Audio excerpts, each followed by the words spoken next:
Hello my lovely students, आज हम लोग देखने जा रहे हैं सीटेट के पेपर 2 को, जो कि सोशल स्टडीज का पेपर हो है। और इसमें हम लोग बहुत सारे कंसेप्ट, जिसमें हम लोग child development and pedagogy and फिर आपको language paper 1 and language paper 2 को भी देखने जा रहे हैं स्टूडेंट्स, जो कि 8 फरवरी 2026 को कंडक्ट कराया गया था। ये रियल पेपर है जो कि एग्जैक्ट क्वेश्चन पूछा गया था in the examination. I hope you enjoy this session. हम लोग एक एक करके सभी क्वेश्चन को डिटेल्ड एनालिसिस के साथ समझेंगे और करेक्ट आंसर को भी मैच करते जाएंगे। ये मेरा चैनल है, आप चाहे तो इसे सब्सक्राइब और लाइक भी कर सकते हैं स्टूडेंट्स। चलिए हम लोग समझते हैं फर्स्ट क्वेश्चन में। जैसा कि आप यहाँ देख सकते हैं कि ये आपका 2026 के बारे में यहाँ पे 26 है। ये इस बात का प्रमाण है कि ये पेपर इस बार का। ये सेट कितना है? सेट है आई, है ना। चलिए हम लोग समझते हैं। बहुत सारे इंस्ट्रक्शन दिया हुआ है, आपको सभी को इंस्ट्रक्शन पढ़ लेना चाहिए एक बार, उसके बाद ही एग्जामिनेशन स्टार्ट करने चाहिए। चलिए पढ़ते हैं। पहला क्वेश्चन को पार्ट 1 में है। पार्ट 1 में आप देख सकते हैं कि इसमें सीडीपी से क्वेश्चन पूछा गया है। सबसे पहले क्वेश्चन नंबर 1 टू लेके 1 से 30 तक 1 नंबर क्वेश्चन है यहाँ पे। What is the role of peers in the socialization process? Peers का मतलब होता है ग्रुप्स। ग्रुप्स जैसे कि फैमिली के ग्रुप्स होते हैं, जैसे कि हमारा फैमिली तो एक अलग ही डोमेन होता है, लेकिन जब हम सोसाइटी से कनेक्ट होते हैं तो फिर हमारा एक पीयर बनता है, हमारा एक ग्रुप बनता है। जैसे कि हमारे फ्रेंड सर्कल हो गए, हमारे क्लोज वंस हो गए, तो ये सब सभी क्या है? पीयर्स। तो ये सभी का रोल बता रहा है सोशलाइजेशन प्रोसेस में किस तरह से होता है। फर्स्ट ऑप्शन है peer have a greater influence on socialization during adolescence than during early childhood. Peer have no major influence. कभी भी नो वाला जो वर्ड आप देख रहे हैं ये नेगेटिव सेंस थोड़ा बताता है, इस कारण से ये जो है ऑप्शन रॉन्ग हो जाएगा। नेक्स्ट जो ऑप्शन है peer have a minor influence on socialization compare to parent and other adult in stages of development. फिर से यहाँ पे थोड़ा नेगेटिव सेंटेंस आप यहाँ देख सकते हैं, माइनर, है ना। तो फिर आप इसे भी एलिमिनेट कर सकते हैं। नेक्स्ट ऑप्शन है peer are the primary agent and of socialization of children. Peers जो है वो प्राइमरी एजेंट नहीं होते, वो सेकेंडरी एजेंट होते हैं। इस कारण से इसका जो करेक्ट आंसर हो जाएगा वो है ऑप्शन नंबर 1। नेक्स्ट हम लोग क्वेश्चन समझेंगे। अकॉर्डिंग टू और following लोए-विगोत्स्की ideas, teacher decided to give hint and cues to the students who were stuck on a given problem and left the student try to solve that problem। मतलब कि लेविगोत्स्की के द्वारा क्या हुआ कि उन्होंने स्टूडेंट्स को एक कुछ क्लू दिया, जो कि वो सॉल्यूशन बना रहे थे तो वो अटक रहे थे, तो इस कारण से उन्होंने उनसे कुछ समझाया, कुछ थोड़ा सपोर्ट किया। तो कभी भी थोड़ा सपोर्ट का बात आता है तो फिर उसे हम लोग क्या कहते हैं? स्कैफोल्डिंग। क्या कहेंगे? स्कैफोल्डिंग। जैसे एग्जांपल के लिए अगर कोई बच्चा साइकिल सीखना चाहता है तो पीछे से क्या करते हैं, जो उनको सिखा रहे होते हैं वो उनको अपना हल्का सा सपोर्ट करते हैं पीछे से, तो वो अपने आप चलना सीख जाता है। मतलब क्या है? Temporary support. क्या है? Temporary support. Temporary support provide कराया जाता है। तो फिर आपका वो क्या कहलाएगा? स्कैफोल्डिंग। क्या कहलाएगा? Scaffolding. I hope you got clear this point. अब लोग नेक्स्ट क्वेश्चन को हम लोग समझने जा रहे हैं। Which of the following is not an effective strategy in problem solving? मतलब इनमें से कौन सा इफेक्टिव स्ट्रेटजी नहीं होगा किसी भी प्रॉब्लम को सॉल्व करने के लिए? Breaking down complex problem into simpler problem. ये बात तो बिल्कुल सही है कि कभी भी बोला जाता है कि कभी भी कोई भी अगर राइटिंग आपको दिया गया उसको पढ़ना है तो आप क्या करिए कि वर्ड को ब्रेक करिए। क्या करिए? वर्ड को ब्रेक करिए। ब्रेक करने से वर्ड क्या होता है? आपको बोलने में, आपको समझने में आसानी हो जाएगी। उसी की तरह दूसरा ऑप्शन कह रहा है रिकॉग्नाइजिंग पैटर्न इन रिलेशनशिप, यानी एक दूसरे में क्या वो कनेक्टेड है, वो उस कनेक्टेडनेस को समझना। तो ये भी आपका तो पॉजिटिव सेंस में हो रहा है। Using logical reasoning. Logical reasoning तो खुद में ही एक पॉजिटिव वर्ड है, तो इसमें नॉट बोला गया है। की वर्ड इसमें क्या है? नोट। तो नोट क्या है? ओवरलुकिंग रेलिवेंट इन्फॉर्मेशन, यानी हम लोग बहुत ज्यादा ही रेलिवेंट इन्फॉर्मेशन को ओवरलुक कर देते हैं, तो ये थोड़ा नेगेटिव है। तो इस कारण से 4 is correct answer. Next question, the question number 4, children assertion and reason is given in this question.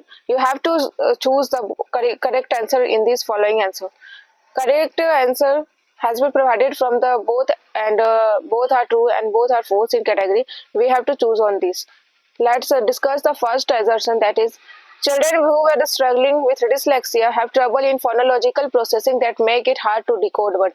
मतलब कि ऐसे बच्चे जो डिसलेक्सिया से ग्रसित है उन्हें क्या होता है कि वो डिकोड कर नहीं पाते वर्ड्स को। ये बिल्कुल सही है, क्योंकि डिसलेक्सिया में यही प्रॉब्लम होता है जिसमें हम लोग क्या कर सकते हैं? क्या नहीं कर पाते? रीडिंग अच्छा से नहीं कर पाते, डिकोड नहीं कर पाते वर्ड को, है ना। नेक्स्ट रीजन इसका बताया जा रहा है, all children benefit from being encouraged in their measure of interest and ability. In their interest and ability, इसमें क्या हो जाएगा आपका कि सभी बच्चे जो है वो इनकरेज किए जाते हैं यानी बढ़ावा दिए जाते हैं उनके इंटरेस्ट और उनकी एबिलिटी को देखते हुए। तो क्या होगा, both assertion and reason are true and R is the correct explanation of assertion, means the option number is 3. The next question in this set is, which of the following effective teaching strategy to cater to diverse need of learner in a classroom।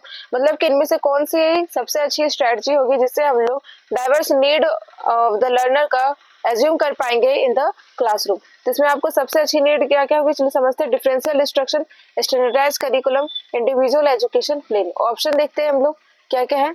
Standardise curriculum जो है students वो थोड़ा सा negative sense provide करता है, क्योंकि standardise अगर curriculum हो जाएगा तो फिर हम लोग उससे क्या करेंगे कि एक फिक्स्ड करिकुलम में हम लोग को चलना पड़ेगा, हम लोग डाइवर्सिटी को इग्नोर कर देंगे, हम लोग इंक्लूसिविटी को इग्नोर कर देंगे। इस कारण से स्टैंडर्डाइज करिकुलम वाला ऑप्शन जो है वो इनकरेक्ट हो जाएगा। Means the correct answer will be, if we eliminate the option B should be eliminated here in this concept, the left option is going to be your answer, the option number 4. Now let's read the next question. The question number 6, which of the following statement about learning is not correct? Here again the next keyword is given here, the not. You have to make sense over these keywords because this is very sensitive portion in our question. The most meaningful learning occur within real world task। मतलब कि जितना भी meaningful learning होता है वो real world task में हम लोग देख सकते हैं। Learning construct knowledge that make sense to them, यानी लर्निंग क्या करती है, कुछ नॉलेज हमें प्रोवाइड करती है जिससे हम लोग कुछ ना कुछ उसके बारे में समझ सकते हैं, सेंस लगा सकते हैं। New learning depend on current understanding, यानी कि हमें अभी कितनी समझ है। जैसे एग्जांपल के लिए मुझे पता है कि सन जो है वो लाइट प्रोवाइड करवाती है, सन क्या करती है, लाइट का एक सोर्स है, लेकिन मून में भी तो लाइट है, तो मून का लाइट कैसे हो रहा है। तो मेरे जो करंट अंडरस्टैंडिंग है उससे अगर हम रिलेट करें तो सन का ही रिफ्लेक्शन होकर के मून अपना लाइट को ले रहा है। इस कारण से क्या हुआ, मेरी न्यू लर्निंग जो कि मून कैसा लाइट लेती है और सन का लाइट है, ऑब्वियस बात है because sun is a star have their own light, तो उस तरह से मैंने रिलेटेबल किया। तो ये भी ऑप्शन बिल्कुल सही है, लेकिन हमें यहाँ पर क्या बताना गया है, नॉट करेक्ट। नॉट करेक्ट में सोशल इंटरेक्शन हिंडर लर्निंग, यानी सामाजिक, अगर समाज से हम जुड़े रहे, समाज से कनेक्टेड रहे तो वो हमसे हमारी जो लर्निंग है वो हिंडर करेगी, यानी उससे हमारी लर्निंग को प्रभाव बाधा डालेगा या फिर खराब होगा, तो ये गलत बात है। तो ये आपका option number 4 is your correct answer. Now let's see the question number 7। Here the assertion reason is also provided. Okay, the question is repeated here. We have to move the question number 7 on this topic. According to Piaget, when children reach the point of being able to generalize and engage in mental trial and error by thinking of hypotheses and testing them in their head, they are in, मतलब कि ऐसा कौन सा stage है according to पियाजे, जेन पियाजे, कि जिसमें क्या होता है कि जो बच्चा है वो जो बच्चा है वो या फिर वो ऐसा स्टेज है जिसमें हम लोग क्या करते हैं कि जो एग्जैक्ट नॉलेज है उसको एक्सेप्ट ना करके अपनी थिंकिंग का, अपनी जो कैपेसिटी है उसको लगाते हैं और अपनी कैपेसिटी को लगा करके हम लोग कुछ निष्कर्ष पे यानी कुछ कंक्लूजन पे पहुंचते हैं, या फिर हमारा एक खुद का ही विचार होता है जो मे भी वो सारे सभी विचारों से अलग हो। तो ऐसा कौन सा स्टेज आएगा, this is free formal operational stage, this is the correct answer. Now let's see the question number 8. The student learning efficiently and in meaningful ways when, मतलब स्टूडेंट जो है वो efficiently लर्न कर पाएंगे कब, their response और subjective experience are attained and valued, जब उनका response और subjective experience valued किया जाएगा। Content is presented to them in the form of incoherent is a negative word, here you can eliminate this option। The next option here you can see is focus is on avoiding failure instead of approaching mastery, avoiding failure instead of approaching mastery। Let's see next concept. New concept is completely different from no. Here is the contradiction point can be seen here, because on the previous option we have learned that the previous learning is at most important as the today's learning, so that's why this option is also incorrect. Means the correct answer is the option number 1. Now let's see the question number 9. A teacher is designing a lesson plan for a group of students with varying level of understanding of a topic. According to Vygotsky theory, which of the following should the teacher consider when designing the lesson? मतलब कि teacher क्या कर रहे हैं, design कर रहे हैं किसी लेसन को, और जो कि ग्रुप ऑफ द स्टूडेंट्स में उन्होंने बांट दिया उस लेसन को ताकि वो डिस्कस कर सके किसी एक टॉपिक पर. तो ये लेव वेगोत्स्की के कौन से थ्योरी को प्रूव करता है? The teacher should only focus on the student who are already at the advance level of understanding and provided them with more challenging work. No, because the negative word only has come here. This option is eliminated. The teacher should ask each student to work individually on the specific problem. No, this is also incorrect.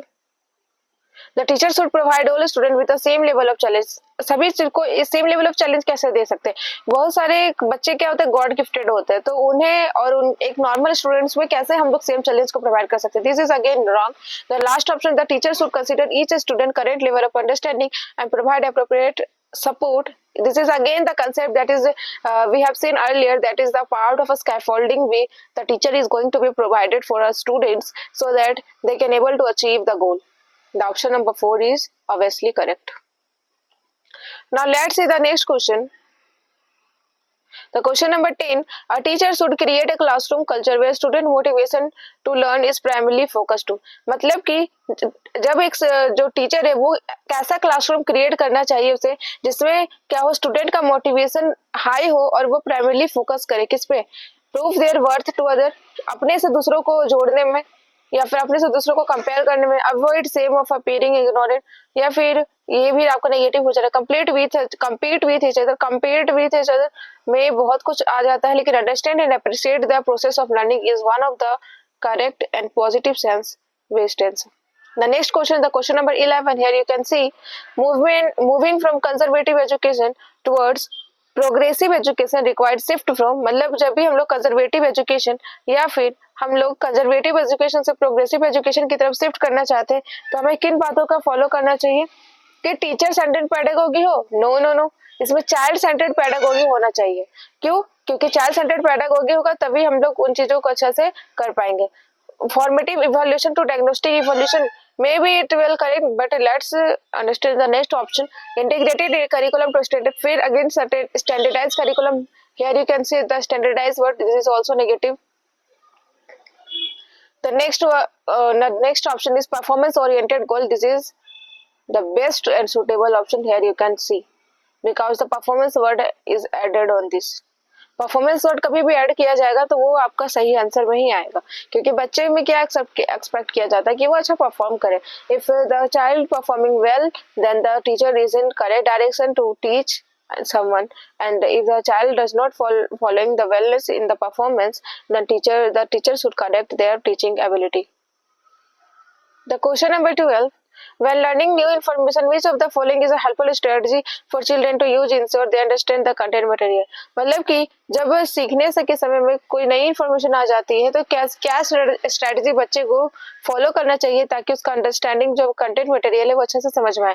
Reading the information once, yes, बोला ही जाता है कि अगर समझ में नहीं आ रहा है तो एक बार नहीं बार बार उन चीजों को पढ़िए. तो ये ऑप्शन आपका सही हो जाएगा. Asking question and seeking clarification, हाँ अगर मुझे कुछ समझ में नहीं आ रहा है तो मैं क्या करूंगी? एज अ स्टूडेंट अगर मुझे कुछ समझ में नहीं आएगा तो मैं क्या करूंगी? मैं अपने सीनियर्स को पूछूंगी या फिर मैं अपने टीचर से क्लैरिफाई करूंगी. ये भी सही है. प्रिटेंडिंग टू अंडरस्टैंड, क्या मैं ये बहाना करूंगी कि मुझे समझ में आ गया? No, this is correct. Making up their own, no no no, मैं क्या अपने से ही मतलब निकाल लूं? नहीं, ये भी गलत हो जाएगा. तो ए और B is your correct answer, means the option number 2.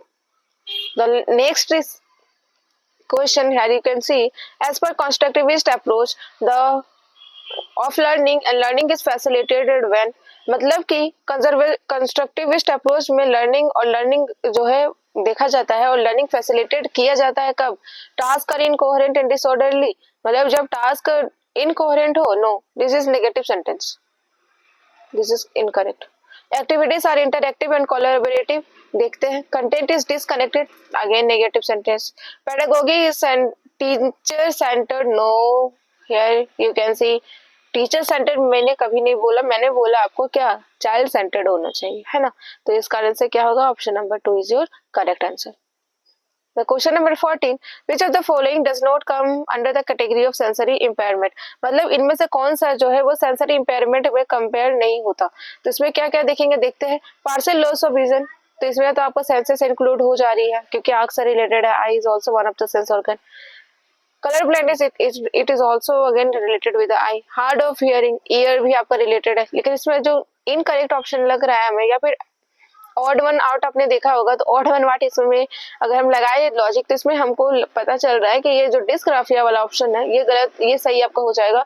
Because dysgraphia क्या होता है कि इसमें रिटेन प्रॉब्लम होता है, इसमें बच्चे जो है वो अच्छे से लिख नहीं पाते हैं, राइटिंग प्रॉब्लम है. ये सेंसस से रिलेटेड नहीं होगा.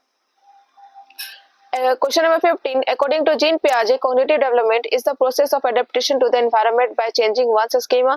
Is simple addition? No, simple addition नहीं है ना, इसको काट दीजिए, गलत है ये.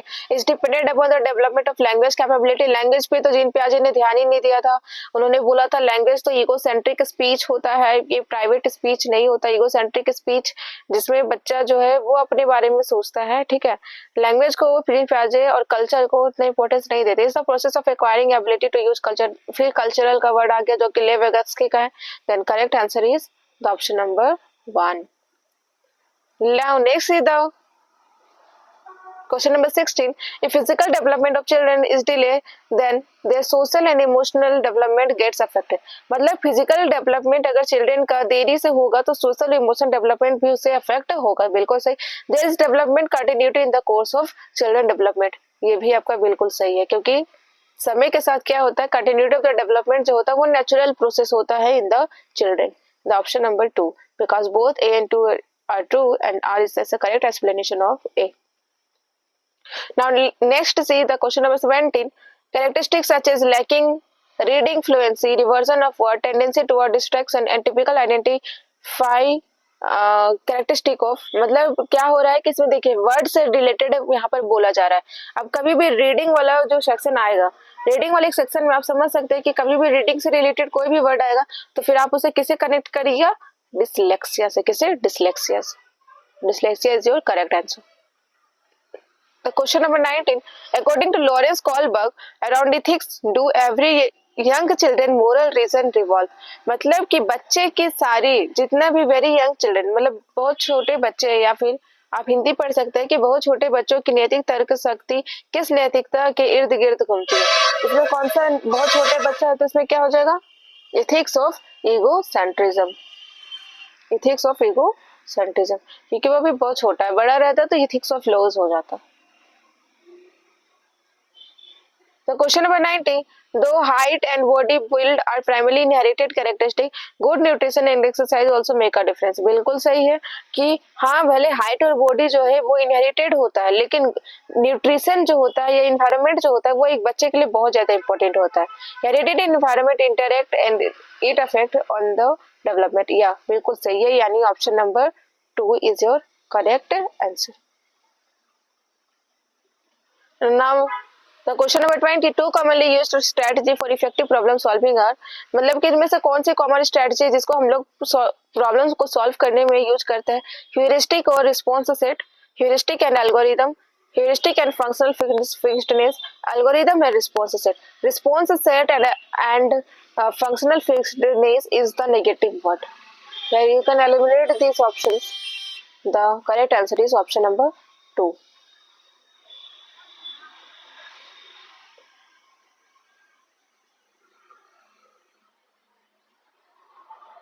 Next question. National education policy 2020 emphasize on transforming assessment by. मतलब नेशनल एजुकेशन पॉलिसी का जो एम्फसाइज मेजरली जो उनका जोर रहा है वो किस चीज को ट्रांसफॉर्म करने के लिए रहा है. Practising unitary nature of intelligence, मतलब कि एक समान इंटेलिजेंस को डेवलप करना. No. Devaluing social culture. No no no. Devaluing is a negative sense. Here you can see the devaluing is the negative sense. You can eliminate this option. Executing summative form of assessment. No. Incorporating self assessment and peer assessment. बिल्कुल सही, option number 4. क्योंकि इसमें जैसे education policy में क्या हम लोग जोर देते हैं कि इसमें बच्चे का सेल्फ असेसमेंट एबिलिटी जो है वो इंक्रीज हो सके. Now next question number 27. Diversity and inclusive improve diversity and inclusion improve teaching and learning, यानी डाइवर्सिटी और इंक्लूजन से क्या होता है, लर्निंग और टीचिंग में हेल्पफुल होता है, इंप्रूव होती है। Engaging in conversation across differences hinder child, hinder word is negative sense, ये गलत हो जाएगा आपका। इसमें क्या होगा, option number 1 is correct but R is false, option number 4। Now next question, children in middle school should be encouraged to write about their emotion on a daily weekly basis and reflect upon them, यानी जो भी बच्चे middle school में पढ़ते हैं वो उनको encourage किया जाता है, बढ़ावा दिया जाता है कि वो अपने इमोशन जो भी उनके इमोशंस है वो अपने डेली बेसिस पे या वीकली बेसिस पे उसे लिखे, अपने बारे में समझे। Understanding one's emotion is a cognitive process that can lead to action, यानी कि अगर खुद की इमोशन को समझना है तो ये खुद का कॉग्निटिव प्रोसेस को इंक्रीज करता है, ये बिल्कुल ही सही बात है। इसका answer option number 2 is your correct answer. तो question number 20, in an inclusive classroom adaptation should be made, मतलब एक इंक्लूसिव क्लासरूम में एडेप्टेशन कैसे बनाया जा सकता है, लर्निंग गोल के द्वारा, टीचिंग लर्निंग स्ट्रेटजी के द्वारा, प्रोविजनिंग सपोर्ट के द्वारा, या फिर असेसमेंट के द्वारा। आप यहाँ पे देख सकते हैं कि असेसमेंट जो है वो तो हो सकता है, लेकिन आपका क्या है, असेसमेंट में बेसिकली वो आपका एडेप्टेशन में नहीं आएगा। उसमें क्या होता है, लर्निंग गोल है, प्रोविजनिंग ऑफ सपोर्ट है, टीचिंग लर्निंग स्ट्रेटजी। अगर हम डी को एलिमिनेट करें तो the correct answer will B